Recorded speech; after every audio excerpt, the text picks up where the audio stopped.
பாலும் தெளிதேனும் பாகும் பருப்பும் இவை நான்கும் கலந்துனக்கு நான் தருவேன். கோலச்செய் துங்க களிமுகத்து தூமணியே நீ எனக்கு சங்கத் தமிழ் மூன்றும் தா. எல்லாம் வல்ல பரம்பொருளையும் தமிழ் தாயையும் முதலில் வணங்கி ஆன்றோர் அவைக்கு எனது மறுவணக்கம். இன்று பேச வழங்கப்பட்டுள்ள தலைப்பு மானுட சேவையே மகத்தானது என்பதாகும். மானுட சேவை மகத்தானது என்பது நாம் அறிந்ததே. ஆனால் சேவை என்பது எது? இன்று பேசியவர்கள் சிலருக்கு அந்த தெளிவு இல்லை என்று நான் நினைக்கிறேன். தன்னலம் பாராது மற்றவர்களுக்கு செய்வது சேவை. அதுக்காக நாம எப்பொழுது பார்த்தாலும் மதர் தெரசாவை பேச வேண்டும் என்ற அவசியம் இல்லை தோழமைகளே. மதர் தெரசா செய்தது மிகப்பெரிய சேவை. இப்படி நாம சொன்னோம்னா என்ன தெரியுமா ஆகும்? கேட்பவர்கள் அந்நியப்பட்டு விடுவார்கள். யாரோ ஒருத்தர் செய்வாங்க, அதை பற்றி பேச மட்டும் தான் என்னால் முடியும் என்ற அந்நியப்பாடு அங்கு நிகழ்ந்துவிடும். அதனால் நான் என்ன சொல்லுகிறேன், நம்மால் முடிந்த சின்ன சின்ன சேவைகளை பற்றி பேசுவோம். சேவைன்னு நாம தனியா போய் ஒன்ன செய்ய வேண்டிய அவசியமே இல்லை என்கிறேன் நான். எது தெரியுமா சேவை? ஒவ்வொருவரும் அவர்களுடைய பணியை செவ்வனே செய்து முடித்தால் அது சேவை.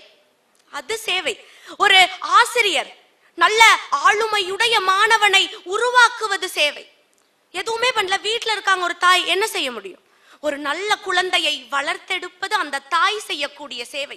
விவேகானந்தரை பற்றியும் அவர் செய்த சேவையை பற்றியும் சொன்னோம். அப்படிப்பட்ட விவேகானந்தரை துறவுக்கு அனுப்பும் பொழுது கத்தியை கொண்டு வந்து தான் சொல்லி நம்ம எல்லாருக்கும் அந்த கதை தெரியும். கூர்மையான முனையை தன் பக்கம் வைத்துக் கொண்டு எப்பொழுது கொடுத்தாரோ அப்ப நீ துறவுக்கு போகலாம்னு தன் மகன் பக்குவப்பட்ட பிறகு அவனை துறவுக்கு அனுப்பினாலே அந்த தாய். அவள் செய்த சேவையால் தான் சேவை செய்யும் விவேகானந்தரை நமக்கு கிடைத்திருக்கிறார்.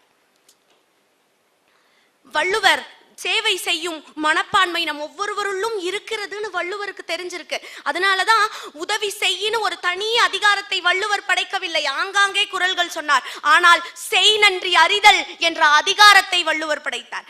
ஏன் தெரியுமா? ஏன்னா ஒருத்தர் செய்யும் நன்றியை நாம் நினைவில் வைத்துக் கொள்வது அது ரொம்ப பெருசு.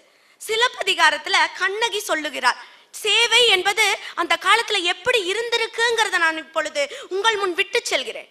ஒரு இல்லறத்தில் வாழ்பவர்கள் விருந்தோம்புதலை எப்படி பண்ணிருக்கிறார்கள்? சிலப்பதிகாரத்துல கண்ணகி சொல்லுகிறாள், கணவனை பிரிந்து இருக்கிறாள், சின்ன பொண்ணவ கணவனை பிரிந்து இருக்கிறாள். ஆனா கணவன் வந்து பார்த்தவுடன் என்ன தெரியுமா சொல்லுகிறார்? அறவோர்க்கு அளித்தலும் அந்தணர் ஓம்பலும் துறவோர்க்கு எதிர்த்தலும் தொல்லோர் சிறப்பின் விருந்து எதிர்கோடலும் இழந்தேன்கிறா. என்னம்மா எந்திரிச்சு வானோனே வந்துட்டேன்னு கோவலன் கேட்டதுக்கு கண்ணகி சொன்ன பதிலுங்க இது. 4 பேர்த்துக்கு உணவிட முடியாமல் தவித்தேன்னா நீ இல்லாமல்னு சொல்லுகிறா. அந்த காலத்துல கணவன் இல்லாம மனைவி தனியாலாம் உணவிட முடியாதுங்க, விருந்தோம்பல் செய்ய முடியாது.